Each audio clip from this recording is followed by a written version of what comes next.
నెల్లూరు జిల్లా కోవూరు ఓటర్లు సిట్టింగ్కు జైకొట్టారా లేదంటే ప్రశాంతి రెడ్డికి అవకాశం ఇచ్చారా?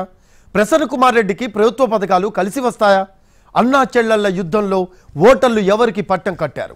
పోలింగ్ శాతం పెరగడం అధికార పార్టీకి ప్లస్సా మైనస్సా? కోవూరు ప్రజలు ఏ పార్టీకి పట్టం కట్టారు?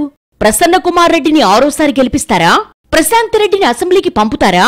కోవూరులో అంతిమ విజేతలెవరు? పోలింగ్ ముగిసిన తర్వాత ఫలితాల కోసం అభ్యర్థులు ఊపిరి బిగబట్టుకుని కాలం వెళ్లదీస్తున్నారు. ప్రజలు తమకు అనుకూలంగా తీర్పిచ్చారా? ఇస్తే ఎంత మెజార్టీ వస్తుంది? ఏ గ్రామంలో తమకు మెజార్టీ వస్తుంది అన్న అంశాలపై వైసీపీ టీడీపీ అభ్యర్థులు లెక్కలేసుకుంటున్నారు. నెల్లూరు నగరానికి సమీపంలో పెన్నా తీరాన కోవూరు నియోజకవర్గం విస్తరించి ఉంది. బుచ్చిరెడ్డిపాలెం, కొడవలూరు, విడవలూరు, ఇందుకూరుపేట, కోవూరు మండలాలు నియోజకవర్గ పరిధిలో ఉన్నాయి. వైసీపీ తరపున sitting MLA Nallapareddy Prasanna Kumar Reddy, TDP తరపున ఆయన సమీప బంధువు వేమిరెడ్డి ప్రశాంత్ రెడ్డి పోటీ చేశారు. ఇరువురు నేతలు విస్తృతంగా ప్రచార కార్యక్రమాలు నిర్వహించారు. వేమిరెడ్డి ప్రశాంత్ రెడ్డి తరపున చంద్రబాబు బుచ్చిరెడ్డిపాలెంలో జరిగిన బహిరంగ సభలో పాల్గొన్నారు. మరోవైపు సిట్టింగ్ ఎమ్మెల్యే ప్రసన్న కుమార్ రెడ్డి తన స్టైల్లో క్యాంపెయిన్ చేశారు. ప్రచార సమయంలో ఇరువురు నేతలు ఆరోపణలు ప్రత్యారోపణలు చేసుకున్నారు.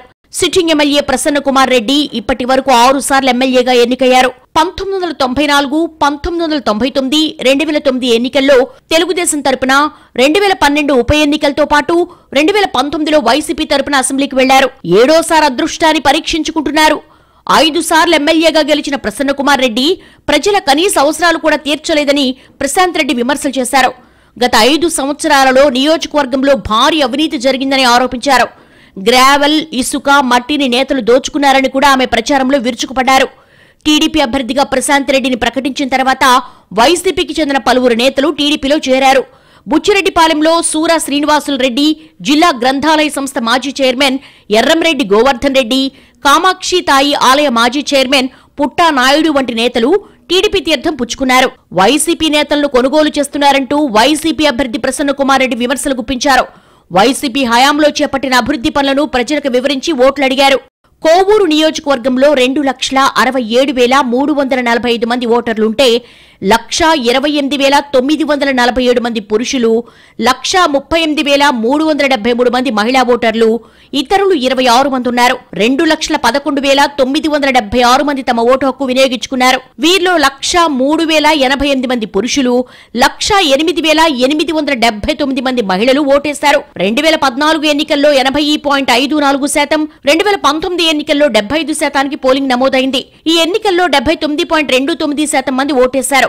రికార్డు స్థాయిలో ఓటర్లు తమ ఓటు హక్కు వినియోగించుకున్నారు. గత ఎన్నికల్లో నల్లపరెడ్డి ప్రసన్న కుమార్ రెడ్డికి 39,891 ఓట్ల మెజార్టీ వచ్చింది. ఈసారి ఆయన బలాన్ని తగ్గించేందుకు అన్ని ప్రయత్నాలు చేసింది. వైసీపీ నేతలను చేర్చుకోవడంతో పాటు ఆయా గ్రామాల్లోని సమస్యలను పరిష్కరిస్తామని టీడీపీ హామీలిచ్చింది. వీపీఆర్ ట్రస్ట్ ద్వారా వాటర్ ప్లాంట్లు ఏర్పాటు చేసి తాగునీటి సమస్యలను పరిష్కరిస్తామని ప్రజలకు హామీ ఇచ్చారు. కోవూరు నియోజకవర్గంలోని ప్రసన్న కుమార్ రెడ్డి బంధువర్గంలో పలువురు నేతలు గత ఎన్నికల్లో వైసీపీకి మద్దతిచ్చారు. ప్రస్తుతం వారంతా తెలుగుదేశం తరపున పోటీ చేసిన ప్రశాంత్ రెడ్డి వైపు నిలిచారు. మరోవైపు ప్రశాంత్ రెడ్డిని ఎదుర్కొనేందుకు ప్రసన్న కుమార్ రెడ్డి నియోజకవర్గంలో చేపట్టిన అభివృద్ధి కార్యక్రమాలను ప్రజలకు వివరించారు. కులమతాలు, పార్టీలకు సంబంధం లేకుండా అర్హులైన వారందరికీ ప్రభుత్వ పథకాలను అందిస్తున్నామని చెప్పారు. పోలింగ్ తర్వాత ఇరు పార్టీలు విజయంపై ఎవరికి వారు ధీమా వ్యక్తం చేస్తున్నారు. టీడీపీ మేనిఫెస్టోలో ప్రకటించిన పథకాలతో ప్రజలంతా తమ వైపు నిలిచారని ఆ పార్టీ నేతలు చెబుతున్నారు. అందువల్లే పోలింగ్ శాతం కూడా గణనీయంగా పెరిగిందని అంటున్నారు. అటు వైసీపీ నేతలు కూడా ప్రభుత్వం అమలు చేసిన సంక్షేమ పథకాలే తమకు ఓట్ల వర్షం కురిపించిందని చెప్తున్నారు. ఇలా ఎవరికి వారు విజయంపై ధీమా వ్యక్తం చేస్తున్నా ప్రజలు ఎవరి వైపు నిలిచారన్న విషయం ఓట్ల కౌంటింగ్ తర్వాత వెల్లడి కానుంది. ఇది వాటి ఫోకస్. This is Rafi. నమస్తే.